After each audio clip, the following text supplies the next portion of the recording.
Boa noite.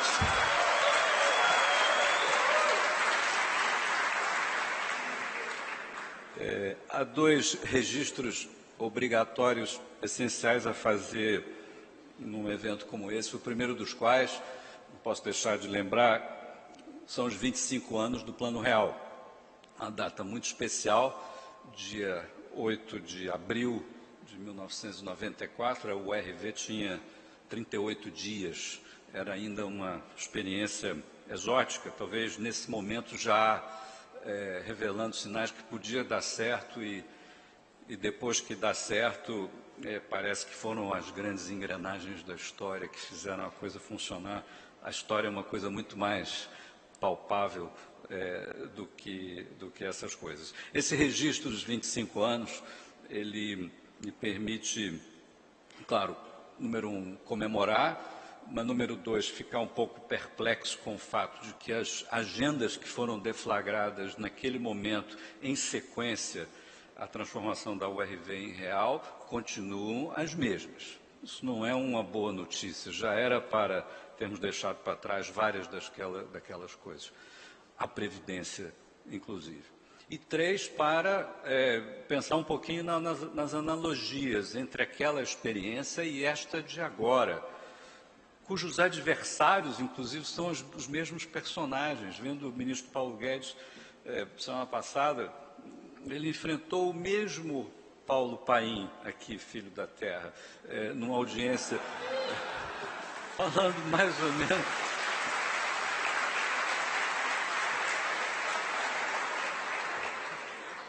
Um pouco mais grisalho, assim, mais cheinho, mas é mesmo Paulo Paim. E o Dirceu, agora o filho. Se vocês acham que o filho era mal criado, que vocês não conheceram o pai, na mesma posição. Pois bem, tem várias outras similaridades entre o que hoje o time econômico está vivendo e aquele time viveu, quiçá os resultados sejam semelhantes também. O segundo registro que eu queria fazer é o que todos fazem quando estão aqui nessa posição, que é registrar a dimensão desse evento, o tamanho desse evento. Mesmo para quem já esteve aqui várias vezes como eu, é sempre impressionante ver um auditório desse tamanho e saber que hoje tem pela internet 5, 6, 10 vezes o número de pessoas nos assistindo pela web. Eu tive aqui, não sei se foi a primeira ou foi a segunda vez, em 1995, aonde não podia jamais esquecer de um debate com Ciro Gomes, recém-ex-ministro naquela ocasião, tinha acabado de ser ministro da Fazenda, discutimos animadamente a natureza da taxa de juros e outros temas. É sempre inesquecível o que se discute aqui. Enfim, o tempo passou, nós hoje estamos vivendo uma espécie de primavera liberal, um apogeu daquilo que sempre se celebrou e cultivou nesse fórum. Isso vem de muito longe. No começo dos anos 90, em Brasília, os liberais eram mais ou menos como a torcida do Botafogo, eles cabiam todos dentro de uma Kombi. Em 1993, eu tive o privilégio de poder conviver com o deputado Roberto Campos, avô do nosso presidente do Banco Central de hoje. Ele era um deputado que terminaria seu mandato e não conseguiria voltar ao Congresso na legislatura seguinte, e eu pude testemunhar a solidão dele naquele momento, bullying que ele sofria dos seus coleguinhas na Câmara dos Deputados. Éramos muito poucos liberais, e ele desconfiava da gente, ele achava Fernando Henrique meio de esquerda, que injustiça.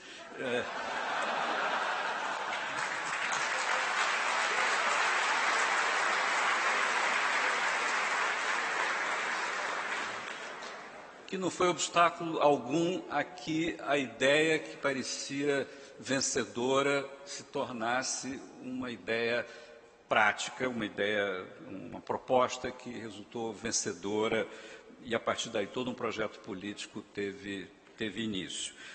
No começo, no entanto, era uma aliança efêmera, uma espécie de uma janela, um capricho da história, tudo parecia muito acidental, e para cada um de nós que viveu isso, Pedro estava lá, lembra, foi uma coisa depois da outra e subitamente era uma coisa gigantesca.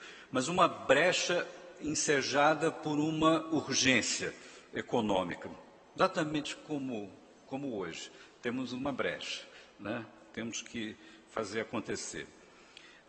Tem várias razões para explicar por que dessa primavera, por que de repente essas nossas ideias hoje tão populares, tão interessantes, tem 3 explicações. Uma são, não vou desenvolver aqui, as ideias são melhores do que as outras ideias mais à esquerda sobre desenvolvimento econômico. Isso acho que estamos todos convencidos, não precisamos explorar. A segunda são imperativos práticos, que trouxeram essas ideias para o centro dos debates e elas se mostram melhores do que as outras. E a terceira razão, já explico o que é, chama-se Dilma Rousseff. Tá?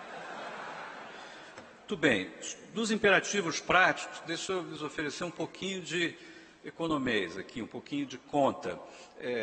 O Brasil cresce pouco, a Ásia cresce muito.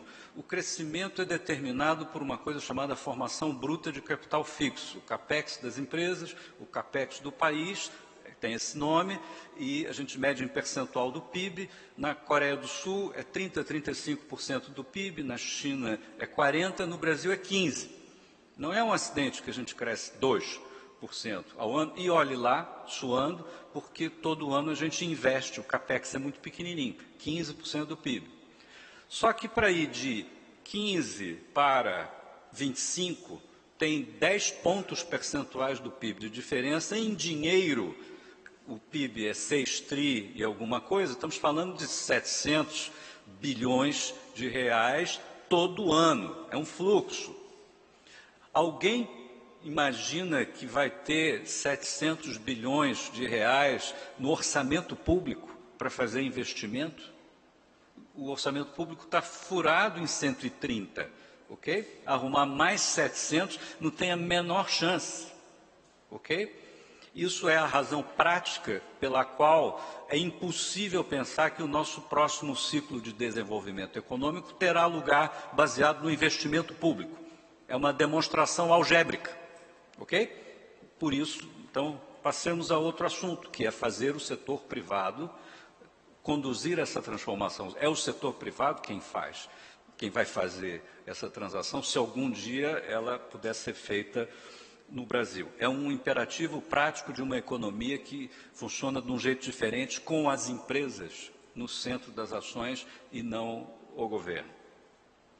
Segunda urgência, imperativo prático, são 12 milhões de desempregados. De novo, não vai ser o emprego público que vai resolver este assunto. E olha que nós já temos cerca de 10 milhões de funcionários públicos no Brasil, ok? Nos 3 níveis de governo, são 10 milhões. Né?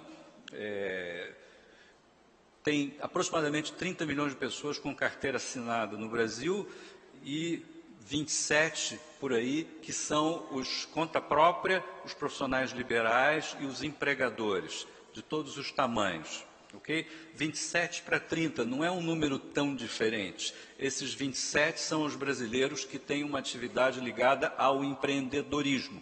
Ou eles empregam, ou eles próprios são a empresa.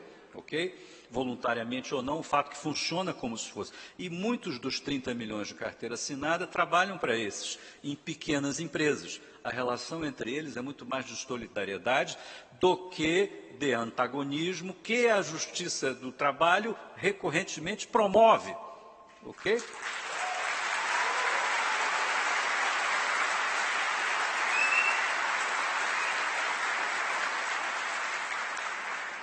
A nossa Constituição, no seu artigo 1º, no preâmbulo, ela diz, quando fala das bases do Brasil, fala do primado do trabalho e da iniciativa privada.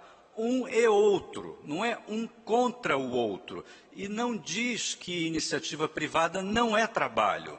Na verdade, é o melhor dos trabalhos do ângulo econômico, porque é o trabalho que cria trabalho. O empreendedor, o cara que faz uma empresa, ele dá emprego aos outros. Devia contar em dobro e não como negativo, como é hoje no Brasil.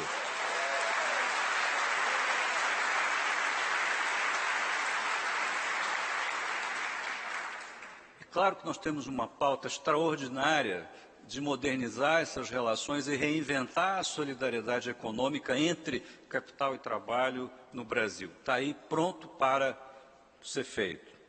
Terceiro imperativo prático, estagnação da produtividade. Nos anos 80, quando eu saí da faculdade, o Brasil e Coreia tinham mais ou menos o mesmo nível de produtividade do trabalho e de renda per capita, mais ou menos a mesma coisa, valor adicionado por trabalhador, não é isso? Ambos os países num nível mais ou menos equivalente a 20% da renda per capita americana, ok? Hoje, a Coreia tem um nível de renda per capita que é 2/3 da renda per capita americana. O Brasil continua com 20% da renda per capita americana, um pouquinho menos até, ok? Estagnação da produtividade significa ficar para trás, não em termos absolutos, mas relativos. O Brasil tem lugares onde você tem um clima asiático de crescimento, vários lugares de São Paulo, no Rio, na Barra da Tijuca, mas são poucos, ok? No conjunto, nós estamos estagnados. Com tanta gente, com tantas ambições, um país como o nosso não pode ficar assim parado.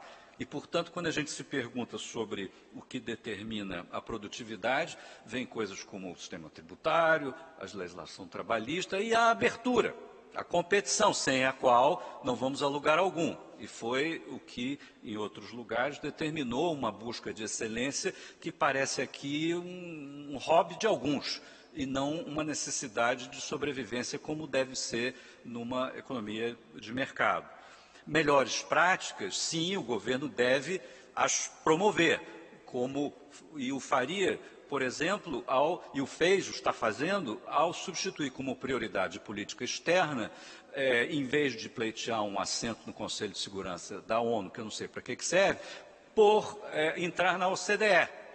A nossa diplomacia não gostava de o Brasil aderir à OCDE, porque isso significaria assumir obrigações de fazer tratados e impor coisas ao país, como, por exemplo, assinar uma convenção anticorrupção ou uma convenção de...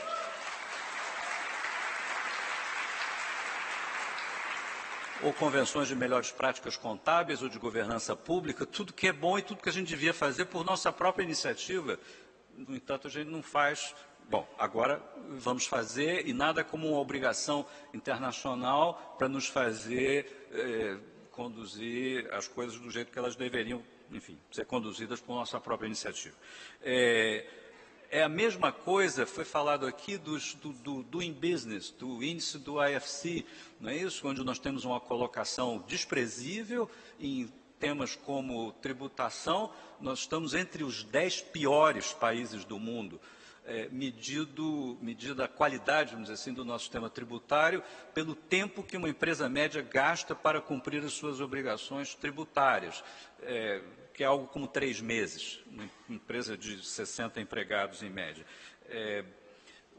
Claro que deveríamos ter o índice Doing Business como meta para reduzir, para várias ações do setor público, como agora nós estamos vendo, o secretário Paulo Webel aí tem esse índice na mesa dele para trabalhar, né? E já deveria ter sido assim há muitos anos.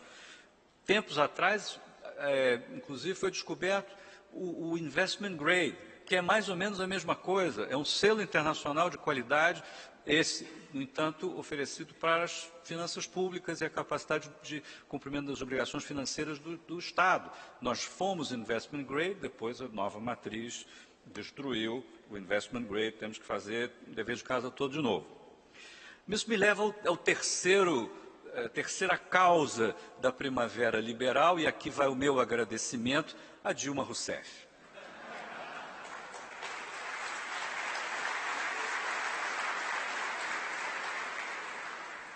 Por que isso? Acho que nos debates que se seguiram, o fracasso da nova matriz econômica é um elemento da maior importância, seja em Brasília, seja numa comissão do Congresso, seja nas universidades, nos debates nas redes sociais. Hoje é possível olhar para o terraplanismo econômico e dizer isto é uma fraude, isso não tem a menor chance de dar certo. E agora nós temos a evidência empírica. O fracasso da nova matriz, ele é micro por causa da Petrobras, onde é possível ver ali todos os demônios produzidos pela nova matriz. Ele é ético por causa da corrupção, que estamos vendo lá em Curitiba o resultado. E é um fracasso macro, porque ele produziu 2 anos de crescimento negativo do PIB de 3,5% em 2 anos, 7% de perda em 2 anos seguidos. Desses 12 milhões de desempregados, quase todos vêm dessa experiência mal sucedida, heterodoxa de gestão econômica. Um fracasso do qual nós temos que aprender todas as lições e fazer ao contrário. E um fracasso que, inclusive, se espraiou para as unidades da federação. Quando me perguntam, por exemplo, sobre Minas Gerais, olha, para ilustrar como a situação de Minas Gerais é delicada, imagina se no Brasil a Dilma tivesse ficado mais 2 anos e tivesse esgotado o almanaque de criatividades e pedaladas. Minas Gerais, não vou falar do Rio Grande do Sul para não ofender.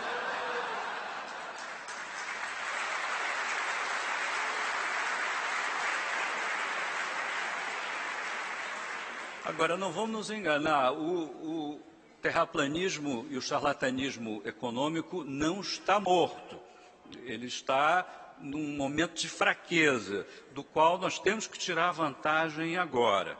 Nós temos uma oportunidade histórica de construir uma economia de mercado de verdade, com tudo que isso acarreta em matéria de prosperidade, de trazer para a realidade sonhos de liberdade, de dar expressão prática à liberdade econômica que nós todos estudamos em eventos como esse há tantos anos. É agora, gente, está nas nossas mãos. Muito obrigado.